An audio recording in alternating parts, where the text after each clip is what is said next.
memerlukan tindak balas yang membentuk perilaku baru, dan apa yang kita sebut hari ini sebagai new normal ataupun normal baru itu terbentuk disebabkan perlunya ada kebiasaan-kebiasaan.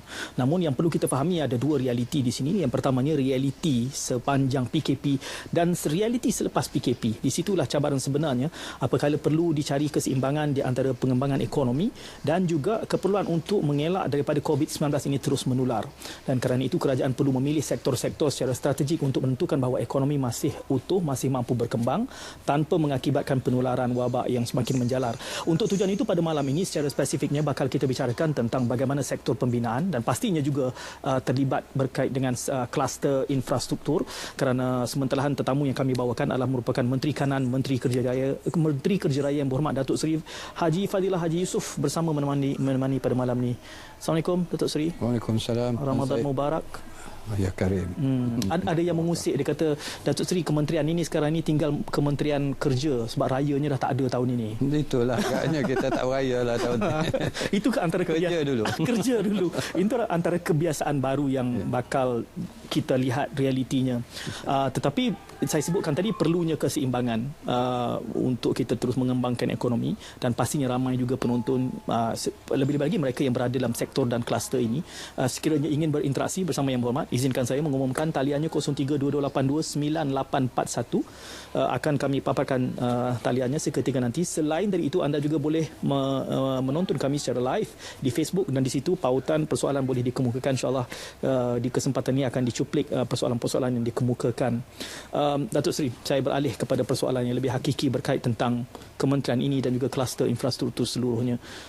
Di dalam mencari keseimbangan ini, justifikasinya kerana masih ada kebimbangan, dan ada dua school of thought kalau boleh disebut begitu. Mereka yang bimbang dibuka dan mereka yang ditutup. Justru apa justifikasinya untuk kerajaan membuka sektor pembinaan ini? Pertama sekali izinkan saya mengucapkan terima kasih pada RTM yang mengundang saya untuk bersama dengan Tuan Syed malam ini. Lama dah kita tak bersama. Itulah kesempatan. Jadi alhamdulillah kesempatan ini saya kira pertama sekali saya mengatakan bahawa komitmen kerajaan ialah untuk membendung penularan COVID-19. Ya. Sebab itu kalau kita melihat pendekatan kerajaan ini, ialah pertama sekali kita mengadakan PKP ataupun Perintah Kawalan Pergerakan. Saya lebih biasa menggunakan MCO. Itu yang kadang-kadang tersasul. Pendekatan banyak negara berbeza. Yeah. Ada yang total lockdown, ada yang separa, ada yang berjalan macam biasa, tapi pendekatan kita sedikit berbeza. Kita membuat lockdown, tapi pada masa yang sama kita membenarkan essential services berjalan. Termasuklah sektor-sektor utama yang kritikal, bidang ekonomi yang kritikal, makanan, essential services ini dibenarkan. Termasuk dalam pembinaan. Dalam PKP 1 kita benarkan, iaitu kerja-kerja kritikal yang boleh mengakibatkan bahaya kepada manusia dan sebagainya dibenarkan. Tapi matlamat kita ialah untuk membendung penularan COVID-19. Itu yang pertama, keutamaan kita pada waktu itu. Sebab itu kita adakan PKP 1, PKP 2. Tapi pada masa sama kita sedar bahawa ada mereka yang akan terjejas. Kalau bisnes ditutup, ada mereka yang akan hilang pendapatan. Jadi banyak masyarakat juga akan terasa. Dan itulah kita mengambil peimbangan di antara untuk menentukan kehidupan dengan hidup dan kehidupan, ataupun dalam bahasa putihnya life dan livelihood. Kita nak menjaga nyawa, kita nak menjaga kesihatan rakyat kita menjadi keutamaan. Jadi apa yang kita nak lakukan pada waktu itu, pendekatan Kementerian Kesihatan, mengapa kita perlu mengadakan PKP, ialah untuk memastikan hikmat kesihatan kita mampu untuk menjaga nyawa rakyat kita. Sebab itu kita melihat pada waktu itu apakah kemampuan Kementerian Kesihatan.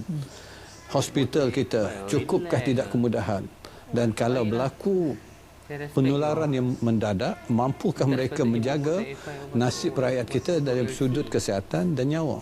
Jadi itu diberi keutamaan. Sebab itu kita melihat kerajaan memperuntukkan yang besar kepada Kementerian Kesihatan, lebih kurang 1 bilion pada waktu itu, untuk memastikan kecukupan dan keupayaan Kementerian Kesihatan ini dapat kita jaga. Dan akhirnya kita akan dapat memastikan yang masuk di hospital terpaksa dirawat, mampu dirawat. keupayaan ICU kita dapat dijaga, peralatan dapat dipelihara, dan akhirnya kita tingkatkan keupayaan kita termasuklah dari segi testing, COVID testing dan sebagainya. Bila ini dapat kita jaga, insya-Allah kita akan mampu menangani kalau penularan itu tiba-tiba mendadak. Sebab itu dalam PKP 2 dan sebagainya dibuka pula lah sektor ekonomi ini daripada essential service kepada sektor-sektor tambahan. Termasuklah dalam kerja-kerja pembinaan ini, daripada kerja yang kritikal, kerja esensial tadi ditingkatkan sehingga kalau 13 sektor binaan ini dibuka untuk ditingkatkan, sebab pada kita dalam sektor pembinaan ini dia ada nilai gandaan. RM1 kita belanjakan, gandaannya sekurang-kurangnya 2. Sebab ianya akan memberi peluang kepada sektor lain juga dibuka. Sektor supply, bahan binaan, pengangkutan, professional services, dan juga banyak perkhidmatan lain akan juga turut merasai daripada apa yang kita buka ini. Jadi diharapkan dengan itulah maka ianya akan mampu untuk menangani, di samping kita mentadbir urus kesihatan yang baik, kita juga mampu mengimbangi di antara keperluan ekonomi. Sebab dalam sektor pembangunan saja atau pembinaan ini, purata tiap-tiap tahun kita berbelanjakan lebih kurang 120 bilion. Bayangkan gandaan kali 2. Apakah kesannya pada ekonomi, peluang pekerjaan dan sebagainya. Dan bila kita berhentikan dulu dalam PKP 1 dan sebagainya, kesannya kepada ekonomi sebenarnya dalam sektor pembinaan saja kita merekodkan kerugian lebih kurang dalam 11.6 bilion untuk sektor pembinaan, belum kira sektor-sektor lain lagi. Sebab itu kita melihat bahawa pendekatan seterusnya untuk imbangi di antara keperluan menjaga kehidupan itu tadi, iaitu nyawa dan sebagainya, tapi pada masa sama ekonomi tidak terjejas. Sebab orang memerlukan untuk mencari kehidupan ini dari segi sudut ekonomi. Jadi berarti sektor ini juga dibuka, cuma tidak sepenuhnya. Tidak sepenuhnya. Jadi telah pun disenaraikan sektor-sektor yang kritikal. Mungkin elok itu dijelaskan sedikit apa sektor kritikal yang dimaksudkan. Kalau kita katakan mula-mula dulu sektor kritikal tak banyak. Okay. Bila fasa pertama kita bukakan, sektor kritikal adalah kerja-kerja, kalau kita tak laksanakan kerja itu boleh menyebabkan bahaya kepada orang ramai. Kedua, yang boleh mendedahkan dari segi sudut kesihatan. Ketiga, kerja-kerja yang perlu dilaksanakan, misal kata dalam sudut kesihatan dan sebagainya, termasuklah yang kita benarkan. Mungkin yang timbul sedikit permasalahan pada waktu itu ialah kerja-kerja tunneling ataupun yang membuat terowong, MRT2. Banyak kerja terowong kalau di Kuala Lumpur kita tahu jenis tanahnya adalah bercampur, ada tanah kapur dan sebagainya. Kalau mereka berhenti, kita takut akan berlaku keruntuhan dan ini menyebabkan banyak masalah lain. Sebab itu dibenarkan, malahan mereka dibenarkan untuk bekerja, menggali terowong, meneruskan kerja sehinggalah mereka dapat menentukan keselamatan kerja-kerja yang mereka laksanakan. Itu peringkat pertama. Yang kedua, kita tingkatkan lagi dengan termasuklah kerja dari segi G1, G2, sebab G1, G2 dan kita bukakan kerja-kerja yang 90% dah siap, kerja-kerja yang menggunakan kaedah IBS dengan skor 70%, badan profesional terutamanya yang terlibat dengan projek-projek, mereka ini pun dibenarkan pada fasa seterusnya. Sebab kita melihat pada tahap itu kerja yang dilaksanakan tidak memerlukan pekerja yang ramai, dan juga yang dibenarkan misal kata mereka yang ada quarters di dalam tapak pembinaan, ataupun yang mengadakan quarters di luar tapak pembinaan tapi dapat diuruskan pekerja mereka. Sebab pekerja dah diam dalam quarters kediaman, mereka dijaga dengan baik, tiada kes dan sebagainya di situ, dan mereka ini dapat disusun dengan baik oleh syarikat.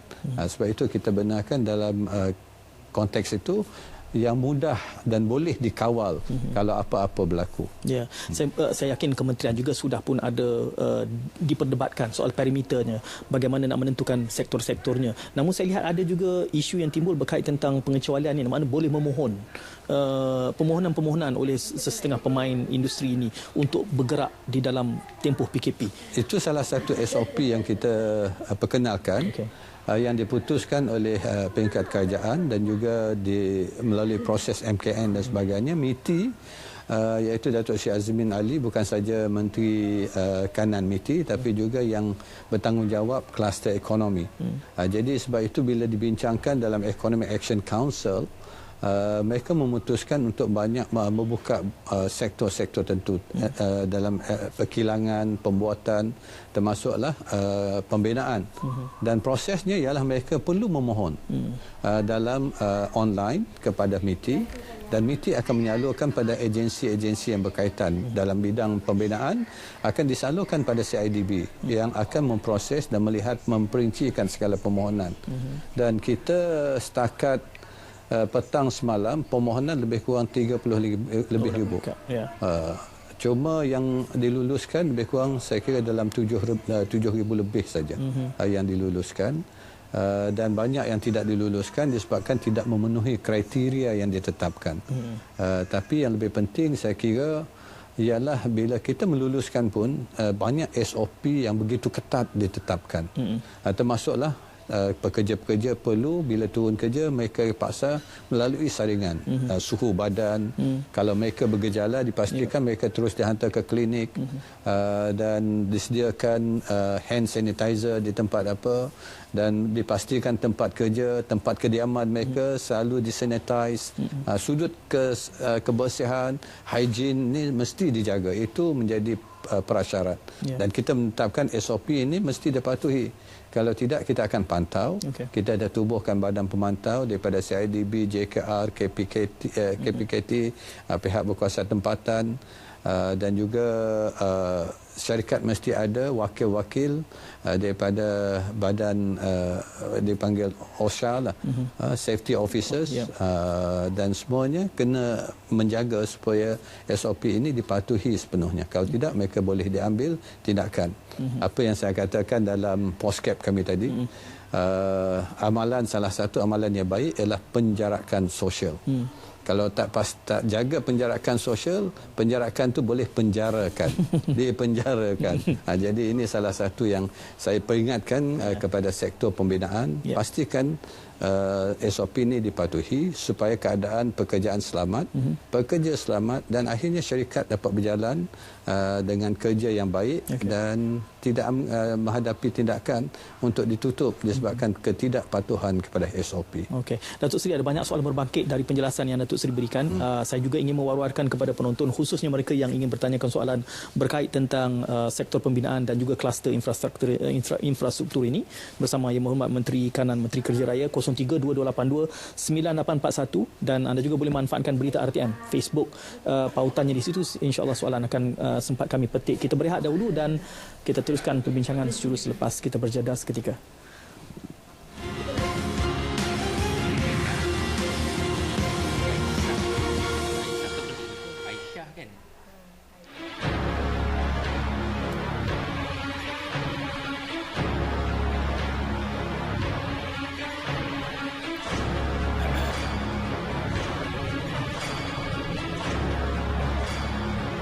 Sanggupkah anda berkongsi rumah dengan musuh tersembunyi?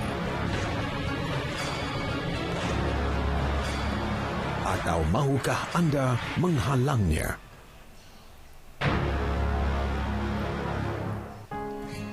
Selepas saya lahir, doktor telah berikan saya vaksin BCG dan hepatitis B. Semasa saya 2 bulan, ibu telah membawa saya ke klinik untuk mendapatkan vaksin 5 serangkai. Dos kedua ketika saya 3 bulan dan dos ketiga pada usia 5 bulan. Untuk vaksin MMR pula, saya akan ambil sebanyak 2 kali ketika 9 bulan dan setahun. Bila saya mencecah 18 bulan, ibu jangan lupa untuk dapatkan vaksin booster 5 serangkai saya ya. Seronok rasanya dapat membesar dengan sihat.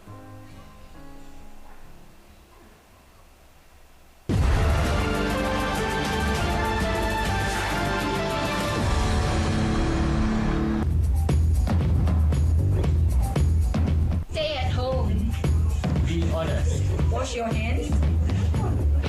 Social distancing. Strengthen the not virus. stay at work for you.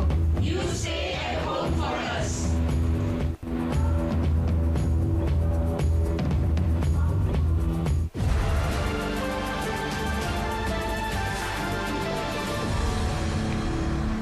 Ramai yang tanya saya kalau dia nak derma, apa yang kita perlukan di Kementerian Kesihatan.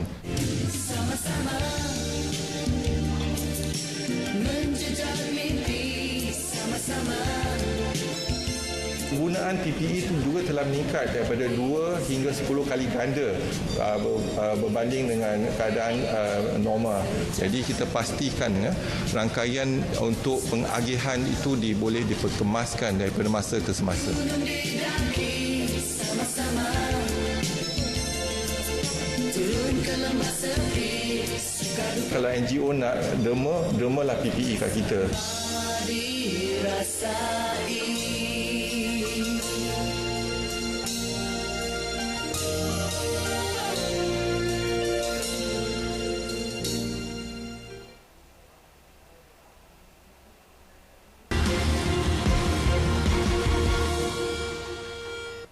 Bulan Ramadan yang mulia ini, tingkatkan jihad kita untuk memerangi COVID-19.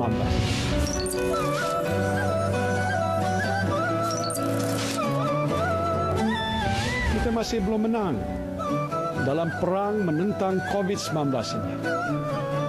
Tetapi saya yakin insya-Allah kita akan menang. Yang penting ialah jihad dan istiqamah. Jihad dan istiqamah. Dan sempena bulan Ramadan yang mulia ini, tingkatkan jihad kita untuk memerangi COVID-19. Teruslah istiqamah dengan usaha kita ini. Tak mengapalah Ramadan kali ini kita tak dapat pergi ke bazar Ramadan, tak dapat makan nasi biryani, murtabak ataupun juadah kuih-muih yang kita suka. Yang penting kita selamat daripada wabak COVID-19.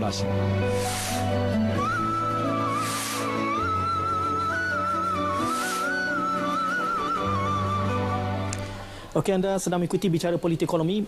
Soalan Datuk Seri bertalu-talu mula masuk. Ada juga soalan yang ditanyakan semula, apa yang telah pun ditanyakan sewaktu sidang media. Eric Yong boleh cuba menghubungi kami 0322829841. Kita akan mula mengangkat talian.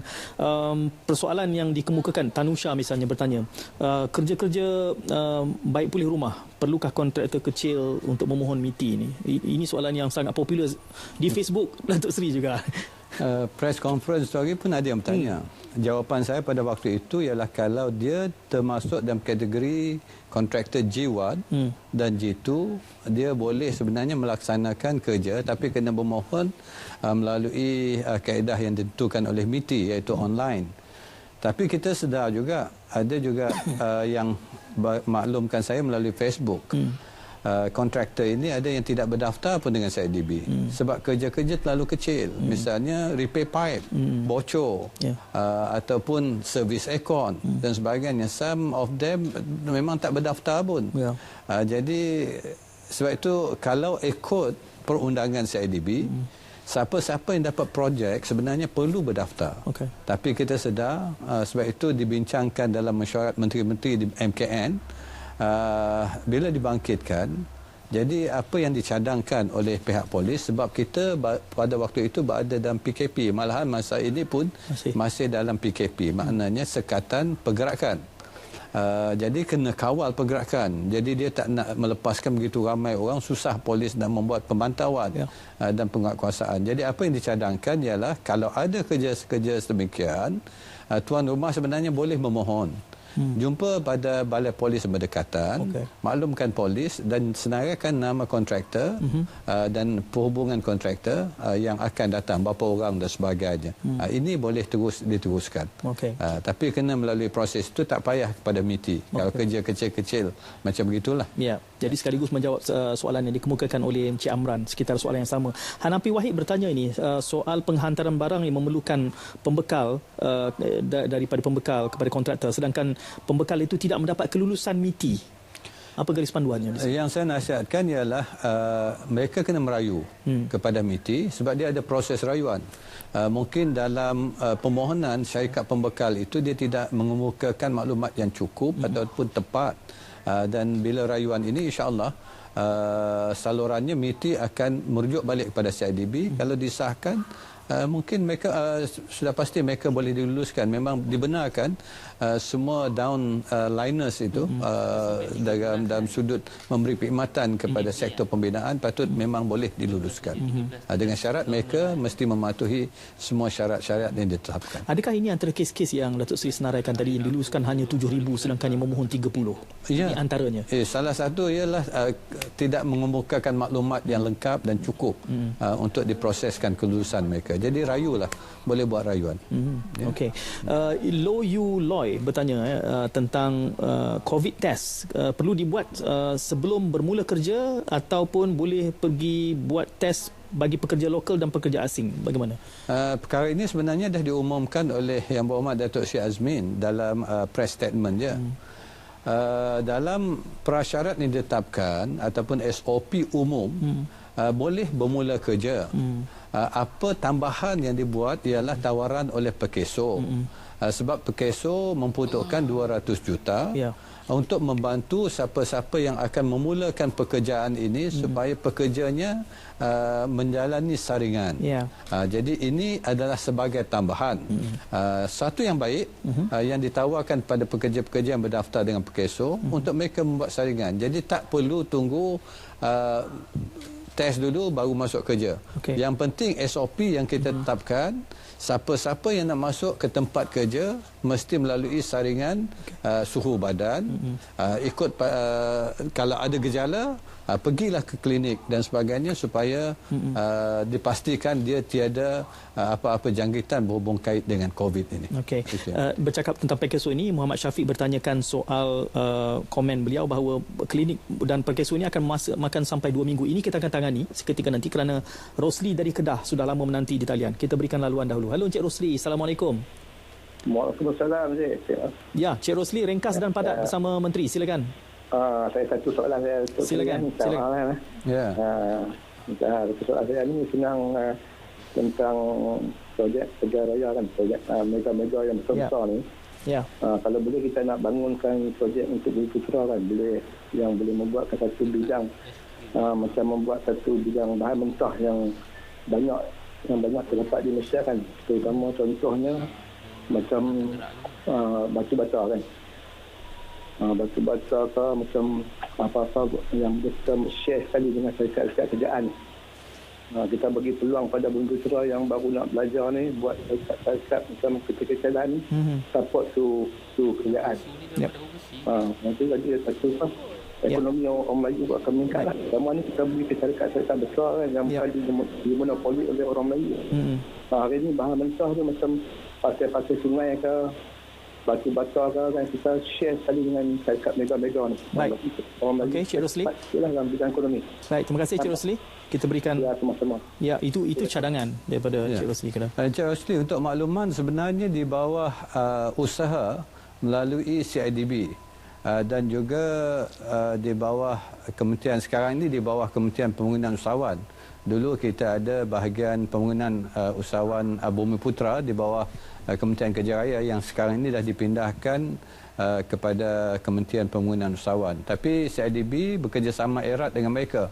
Memang kita membantu dalam supply chain ni untuk sektor pembinaan. Siapa-siapa Bumi Putera yang berminat dan membangunkan, sebenarnya kita bantu. Memang ada insentif ataupun inisiatif yang dilaksanakan. Sebab itu dalam construction exhibition ataupun bila ada exhibition dan apa yang dilaksanakan oleh CIDB, memang kita tetapkan ruang untuk Bumi Putera itu mempamerkan produk-produk mereka, supaya mereka ada jaringan untuk mempromosikan produk mereka. InsyaAllah kita akan usahakan dan pertingkatkan usaha ini. Cuma Construction Week tahun ini kita tak dapat jalankan disebabkan masalah COVID ini. Jadi kita dah putuskan untuk ditangguhkan tahun depan. Kalau ada tahun depan, insya-Allah kita akan teruskan usaha untuk membantu bukan saja Bumiputra tapi keseluruhan industri players di Malaysia ini. Yang penting ialah untuk menggerakkan ekonomi untuk semua rakyat kita yang akhirnya dapat dimanfaatkan oleh negara dan keseluruhan rakyat akan dapat menikmati daripada pembangunan ekonomi yang pesat. Ya. Datuk Seri, saya ada senarai soalan yang ingin saya tanyakan, tapi saya lihat soalan di Facebook ini bertalu-talu masuk yang inginkan penjelasan. Saya kira elok kita berikan ruang ini. Tadi saya angkat Encik Syafiq memberikan komen bahawa queue untuk klinik perkeso ni sampai 2 minggu. Itu yang dinyatakan. Jadi apakah ada cara lain?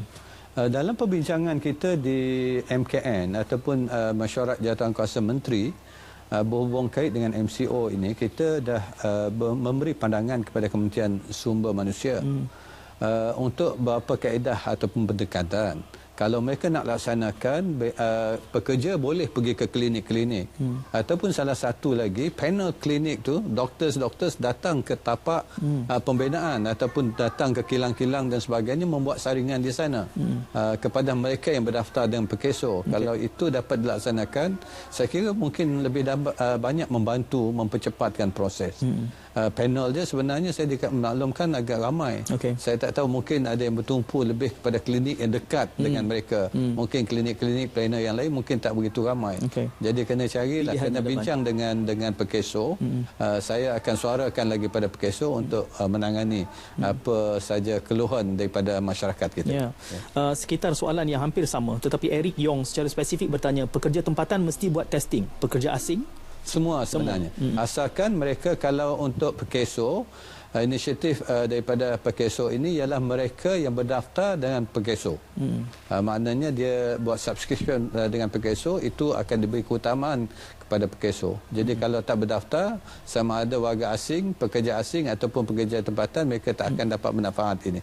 Ini usaha perkeso, bukan sebahagian daripada SOP kita. Ini usaha tambahan daripada perkeso.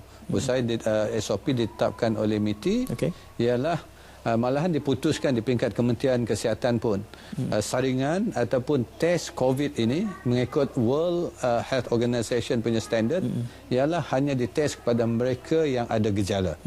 Mereka yang ada gejala. Tapi bagus bila perkeso membuat ini, maknanya kita boleh membuat saringan secara meluas, dan dengan itu kita akan dapat ratio daripada keseluruhan itu, adakah kemungkinan menularnya COVID disebabkan dalam sektor pembinaan ini. Kalau kita lakukan ini lebih kepada research and development untuk kita pastikan adakah tidak kemungkinan penularan COVID di kalangan sektor-sektor yang telah dibuka ini. Okey, banyak lagi soalan, tapi kita beralih dahulu kepada pemanggil lama menanti. Okey, 0322829841 masih kami buka. Anda boleh manfaatkan situ. Soalan Haris Naim ini selaras dengan apa yang saya ingin tanyakan, kerana beliau bertanyakan soal penguatkuasaan ini. Kita mengetahui bahawa penguatkuasaan ini menjadi satu cabaran yang besar. Jadi bagaimana lapangan kerja-kerja pemantauan akan dibuat secara berkala di lapangan? Itu yang dipohon penjelasan daripada Encik Haris, dan Encik Anwar ada di talian buat masa ini dari Selangor. Encik Anwar, silakan ringkas dan padat. Baiklah, Assalamualaikum Datuk Seri. Okey, saya tanya tentang perjalanan ke tapak bina di Johor, ya.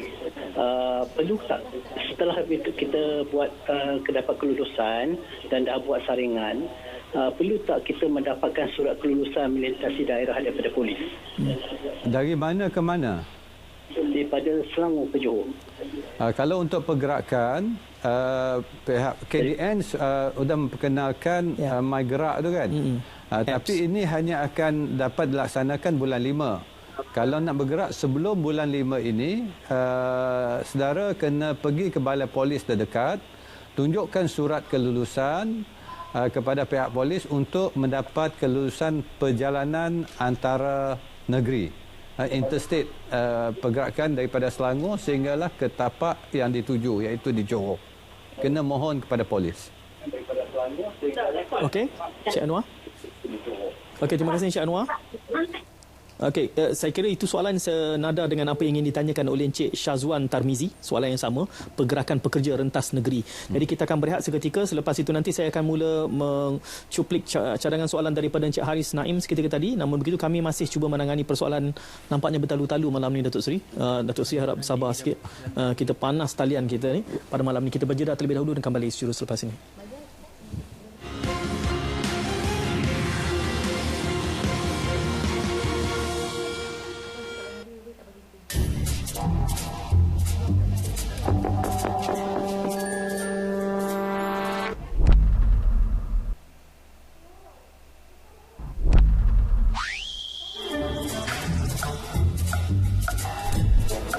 Rokok tak bagus kawan. Mari masuk, saya kasih air minum.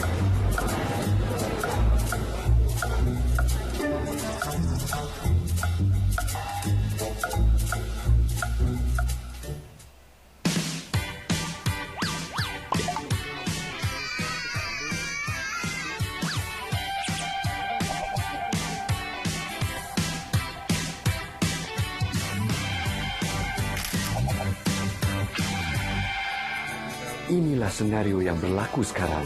Kanak-kanak dan remaja berumur antara 5 hingga 17 tahun perlu aktif sekurang-kurangnya 60 minit sehari. Pilihan di tangan anda. Jom aktif.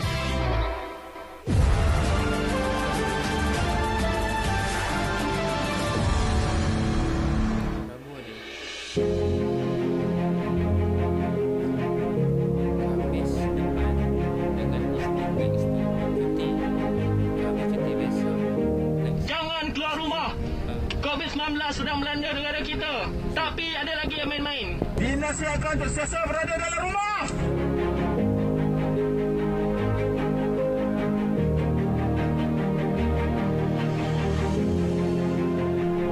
Kami menyarankan masyarakat yang ada di dalam unit ini untuk menjarakkan diri dengan jarak sekurang-kurangnya 1 meter.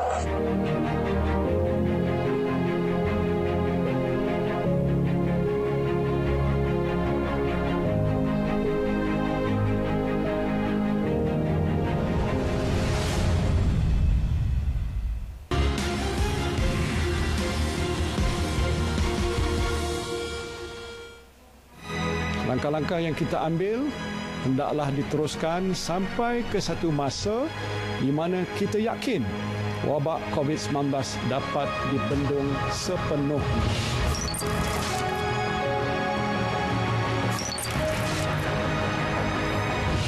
Berdasarkan data-data yang dibentangkan kepada saya oleh Kementerian Kesihatan, saya dapati bahawa usaha-usaha untuk membendung wabak COVID-19 masih perlu diteruskan. Walaupun angka-angka menunjukkan perkembangan yang positif, langkah-langkah yang kita ambil hendaklah diteruskan sampai ke satu masa di mana kita yakin wabak COVID-19 dapat dibendung sepenuhnya. Sehubungan itu, saya ingin mengumumkan bahawa Perintah Kawalan Pergerakan PKP yang dijangka berakhir pada 28 April 2020 akan dilanjutkan untuk tempoh 2 minggu lagi, iaitu sehingga 12 Mei 2020.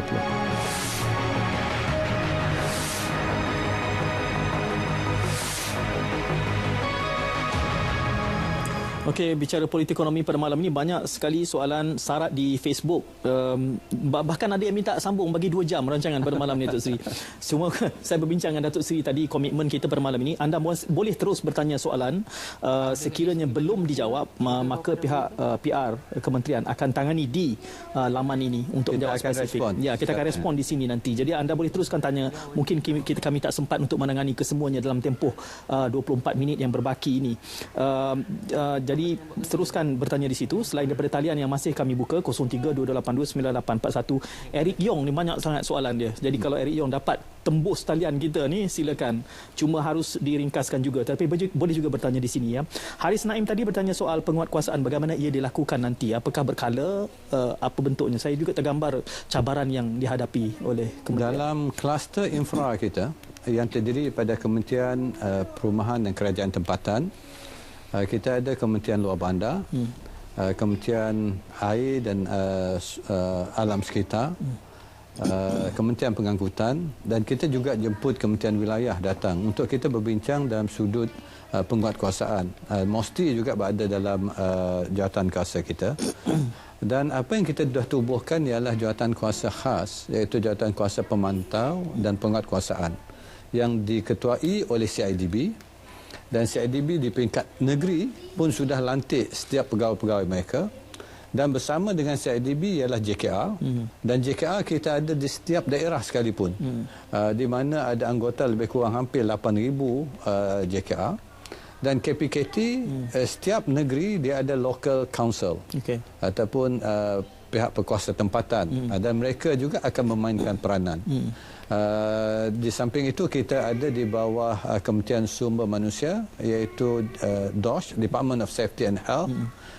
Dan juga daripada Jabatan Alam Sekitar, dia ada Drainage and Irrigation Department, yang akan kita bawa bersama sebenarnya untuk memantau. Apa yang kita pantau ialah pertama sekali semua syarikat yang telah diluluskan.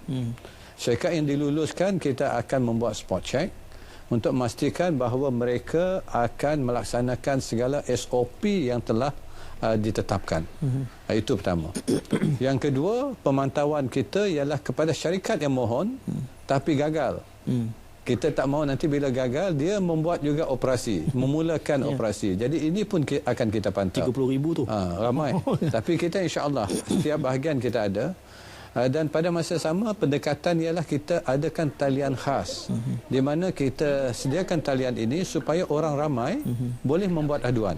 Dan berasaskan aduan kita akan membuat inspection, siasatan dan sebagainya. Jadi ini pendekatan kita. Satu, pemantauan oleh badan pemantau. Kemudian diambil penguatkuasaan. Apakah bentuk penguatkuasaan kepada mereka yang tidak melaksanakan SOP ini? Mereka akan diambil tindakan tegas. Tindakannya ialah di bawah MCO ini dia ada Akta 342 itu. Ada satu kesalahan di bawah Akta 342. Di samping itu kita boleh ambil tindakan di bawah CIDB, iaitu untuk mengambil tindakan disebabkan melanggar syarat-syarat kelulusan. Dan mereka akan diambil tindakan disiplin di bawah Akta CIDB. Di bawah KPKT, di bawah semua Akta Perundangan Tempatan, mereka juga boleh diambil tindakan untuk melanggar segala syarat itu. Jadi tindakan ini boleh berbentuk kesalahan MCO ataupun boleh juga diambil tindakan kalau lebih berat di bawah tindakan jenayah sekalipun, melanggar peraturan yang telah ditetapkan. Termasuklah blacklist. Mereka digantungkan lesen, tak boleh melaksanakan apa sebulan dan tempat itu akan ditutup. Yang rugi sebenarnya mereka. Sebab projek mereka kalau ditutup, mereka akan menanggung kerugian. Sebab itu, tapi yang lebih penting, saya setuju bahawa pemantauan, penguatkuasaan ini penting. Sebab kita tahu kadang-kadang di Malaysia ini kalau tak ada penguatkuasaan kita sambil lewa. Tapi kita kena ingat bahawa kali ini kerja kita bukan dalam keadaan biasa. Kita bekerja dalam keadaan boleh dikatakan dalam keadaan darurat sebab musuh yang tak nampak ni, yang dikhawatiri kita musuh tak nampak. Jadi musuh ini akan hanya dapat kita lawan, dapat kita cegah kalau kita patuhi sepenuhnya SOP yang ditetapkan, penjarakan sosial, jaga kebersihan diri, jaga kebersihan tempat kerja. Kalau ini dapat kita jaga, insya-Allah kita dapat kurangkan risiko menularnya COVID-19 ini. Ya, di hujung siaran nanti kami akan kongsikan talian untuk awam buat aduan sekiranya ada. Kita akan kongsikan nanti. Yik Hanten, bersabar, saya akan tangani seketika nanti selepas Wan Masliha ada di talian. Kita bersama dengan Wan Masliha terlebih dahulu. Hello Wan. Hello, Assalamualaikum. Waalaikumsalam warahmatullahi. Ringkas dan padat Puan, silakan. Okey, saya baru-baru ni minggu lepas saya dimasukkan di Hospital Kuala Lumpur untuk disabitkan COVID lah, disuspek COVID. Okey, tapi dalam hari Jumaat lepas pihak hospital besar dah keluarkan maklumat mengatakan saya negatif COVID. Tapi saya diberi kuarantin oleh pihak hospital selama 19 hari. 19, okey. Okey, di sini saya nak tanya, adakah hak saya sebagai pekerja berhak untuk dapat pampasan daripada pihak SOSO ketika saya dikuarantin? Okey. Lagi satu saya nak tanya berkaitan kerja ni juga, sekiranya pihak majikan tak boleh membayar atau tidak mahu membayar, adakah hak saya boleh buat report ataupun bergantung pada itulah hak sebagai pekerja? Baik, Puan Masliha. Ya. Puan Masliha jangan letak telefon, berikan nombor talian telefon Puan Masliha kepada penolong penerbit saya, Fiza. Kerana pada malam ini spesifiknya adalah untuk sektor pembinaan. Saya akan bantu untuk pandu soalan Puan itu kepada pihak yang sepatutnya. Okey Puan? Okey, jadi jangan letak telefon dulu, kami akan ambil talian itu. Melainkan Datuk, inilah sektor yang kalau ada pandangan ini dalam Kementerian Sumber Manusia. Saya boleh panjangkanlah. Seeloknya panjangkan terus ke Kementerian Sumber Manusia. Tapi saya kira akan ada beberapa perkara yang boleh mereka jawab untuk sedari nanti berhubung kait dengan perkara tersebut. InsyaAllah. Jadi ramai dia dalam suasana ini Datuk Seri, siapa saja yang tampil dan memberikan solusi, dia akan menjadi wirawan. Jadi malam ni Datuk Seri hero lah kepada ramai yang menonton malam ni kerana memberikan solusi kepada masalah yang sedang. Yang luar bidang kuasa saya tak berani nak memberi jawapan. Dikhuatiri nanti ianya bercanggah dengan apa yang telah diputuskan di peringkat yang lain. Okey, Puan, namun kita akan cuba bantu nanti insyaAllah. Yik Han Ten bertanya, ada dua soalan agak panjang soalan daripada Yik. Pertamanya soal dia mempersoalkan apakah projek yang berskala kecil sahaja yang dibenarkan diteruskan. Itu sudah pun kita tangani, walaupun progres projek pembinaan setengahnya itu sudah mencapai 90% siap. Itu soalan yang agak generik. Tapi soalan yang kedua daripada Yik Hanten ini lebih spesifik kerana adakah soalan beliau adalah adakah kontraktor bagi projek kerajaan persekutuan dan negeri sahaja diberikan kelonggaran yang sedang tergendala di sepanjang PKP, bolehkah, nah ini lebih spesifik lagi, dibuatkan satu pembayaran kepada kontraktor tersebut oleh kerajaan persekutuan atau negeri supaya mereka boleh menggerakkan lagi aktiviti kontraktor. Sama sekali salah satu jenis kerja yang saya katakan tadi boleh memohon untuk kelulusan ialah yang projek yang dah mencapai 90%. Tak kira kecil ataupun besar. Yang penting dah sampai 90%. Satu lagi yang menggunakan kaedah IBS dengan skor point 70%. Malahan ada projek-projek besar yang kita luluskan juga, termasuklah MRT, LRT dan sebagainya. Mereka ini juga telah memohon dan saya kira ada yang telah pun diluluskan untuk melaksanakan kerja. Itu soalan pertama tadi. Yang kedua ialah kalau memulakan kerja, adakah bayaran akan dilaksanakan? Sebenarnya waktu PKP ini untuk projek kerajaan, JKR sudah pun diarahkan untuk memproseskan bayaran. Malahan ada yang menerima bayaran sekalipun dah. Sebab kita tahu masa ini memerlukan cash ataupun kewangan lah untuk memulakan bisnes sekalipun. Sektor construction ni kalau tak ada duit memang tak boleh buat kerja sebab nak beli barang, nak mengupah orang, ada yang gaji harian dan sebagainya. Kita sedar berhubung kait perkara itu. Sebab itu dari segi bayaran kita tak pernah berhenti proses untuk memproseskan bayaran kepada mana-mana tuntutan. Jadi yang ketiga tadi, ya, saya kira sudah hampir cover dah semua kan? Ya, sudah hampir. Ada yang mengkritik mengatakan cukuplah diberikan kelulusan itu kepada maincon saja, tak perlu sampai ke subcon dan supplier. Jadi apa kebijaksanaannya di sini? Kita kena ingat masa ini kerja dalam keadaan PKP.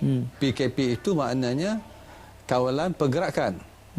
Jadi mengapa kita perlu memohon dan dapat kelulusan? Sebabkan kita nak dapat maklumat. Satu, syarikat yang memohon, apa kerja yang nak dibuat, di mana kerja tersebut, dan siapakah yang terlibat dalam keseluruhan pekerjaan tersebut. Jadi kalau main kontraktor tadi, dia senaraikan semua subkontraktor dia dalam proses permohonan itu senang. Semua orang dah ada rekod. Mengapa kita perlu simpan rekod ini? Ialah untuk tracing dengan tracking. Misal katalah kalau di tapak itu ada seorang yang positif.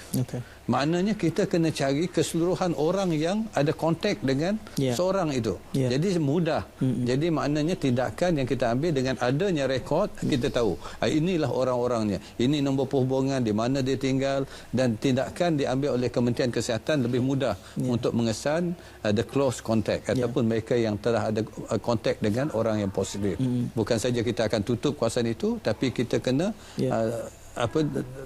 kumpulkan semua orang terlibat supaya ianya tidak merebak kepada orang lain. Sebab pendekatan kita sekarang ini berbeza dengan dulu. Dulu pendekatan Kementerian Kesihatan dia membuat secara umum. Sekarang ini ialah targeted approach. Maknanya kawasan itu kalau berlaku saja wabak, terus kita kondonkan tempat itu. Supaya kita dapat mengekang daripada merebaknya COVID ini dengan orang lain.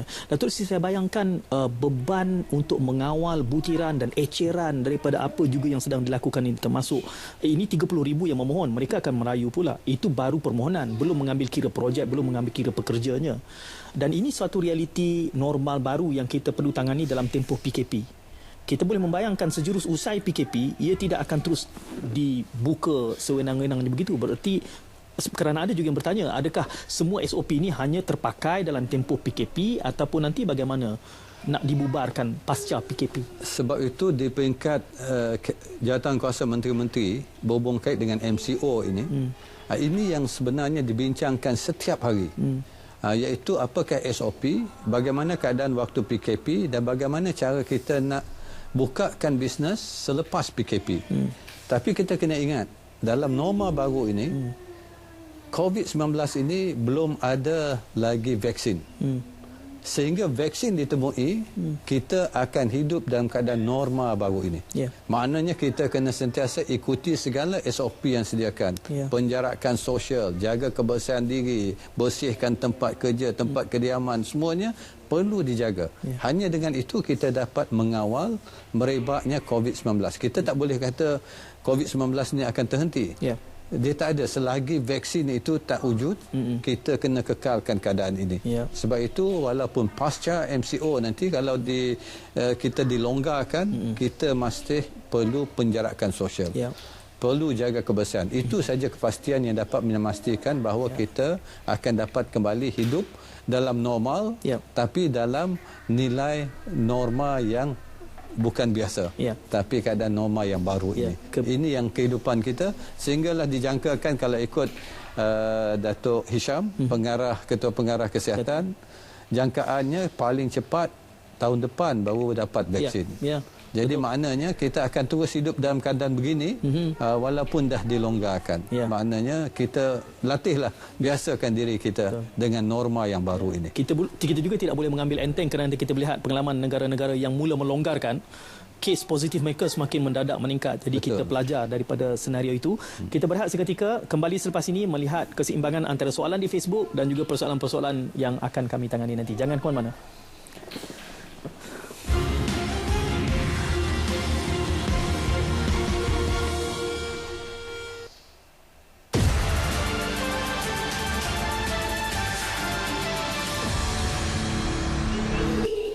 Anak-anak kecil ini masih belum memahami apa yang berlaku. Tetapi mereka tahu apa itu rindu.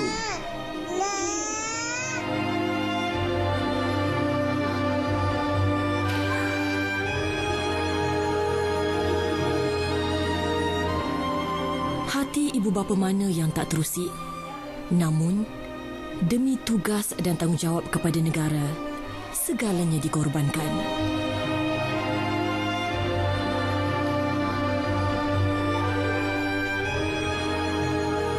Bersyukurlah jika anda masih boleh meluangkan masa bersama keluarga. Jangan pentingkan diri sendiri. Please, stay at home. Tolong duduk di rumah.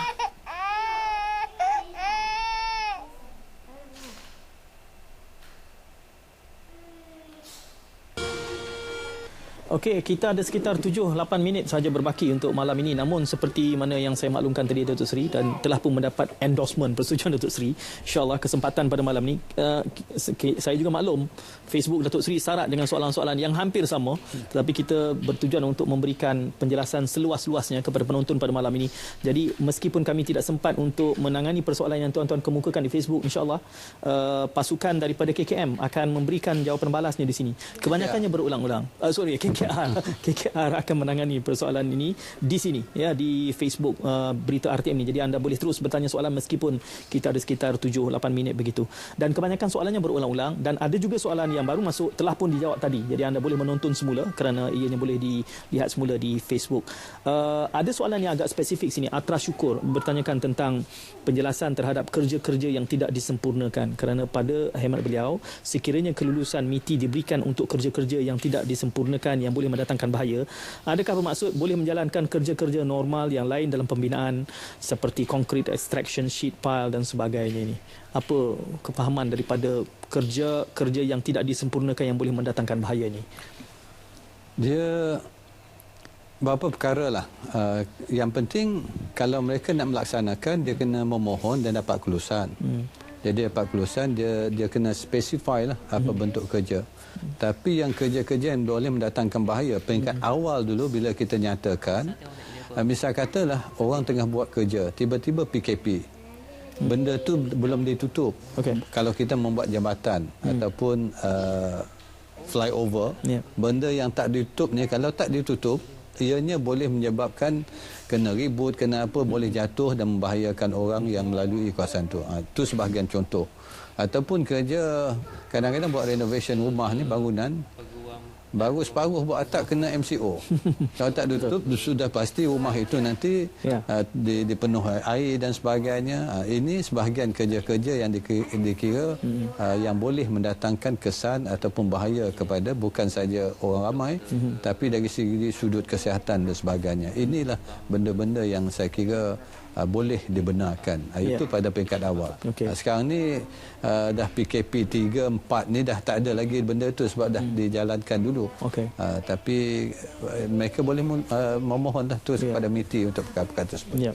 Apa yang tergambarkan pada saya sekiranya berlaku di dalam tempoh PKP ini, mereka yang telah pun diberikan kelulusan namun berlakunya penularan, bererti projek itu harus diberhentikan serta-merta. Penguatkuasaan begitu akan dilakukan di lokasi. Kalau berlaku saja ada satu kes positif di tapak pembinaan tersebut, maka tindakannya ialah terus untuk menutup kawasan tersebut, untuk memastikan pasukan KKM dan badan bertindak yang kita dah wujudkan akan mengambil alih tempat tersebut, dan untuk mengenal pasti bukan saja membuat sanitization di tempat itu, tapi untuk memastikan semua yang close contact kepada orang tersebut perlu melalui saringan. Itu dikatakan targeted approach.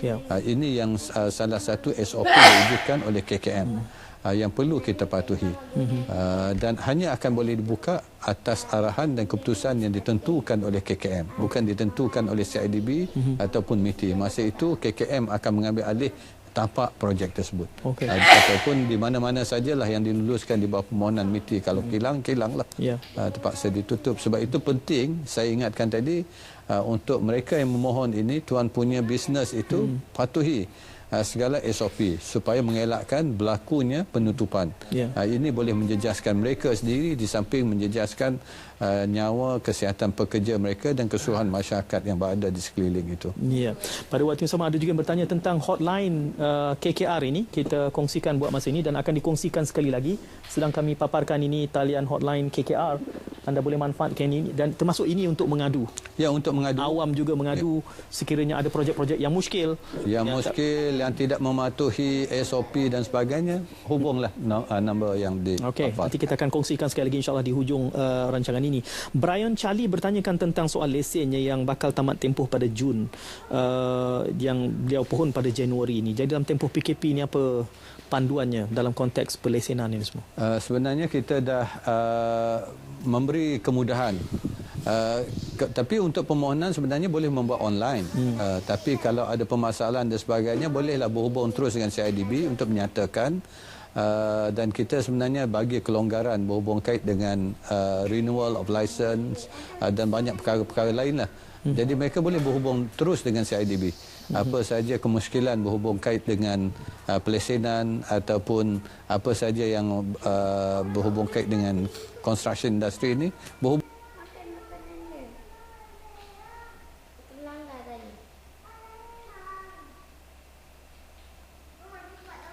juga soalan yang berkait tentang approval pada peringkat main con, mengapa perlunya untuk subcon dan seumpamanya juga telah kami tangani seketika tadi. Sitah Tahir ini untuk memanggil sebut harga atau tender, bagaimanakah kontraktor mahu bergerak di pejabat yang menjual sebut harga tender untuk membeli dokumen dalam tempoh PKP ini? Solusinya adalah dalam talian saya kira. Kita di peringkat kluster kita dah bincang sebenarnya untuk documentation sekarang ni kita akan melakukan malahan untuk tendering exercise sekarang ni pun kita mungkin akan melakukan secara online. Itu online termasuklah site visit.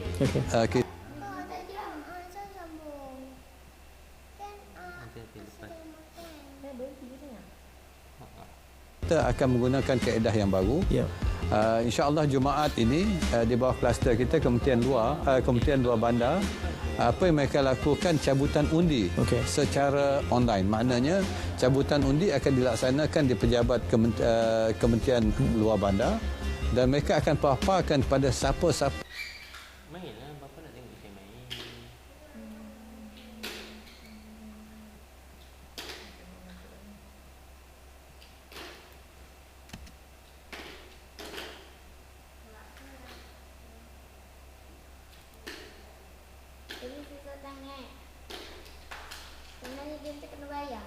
Assalamualaikum, salam muhibah.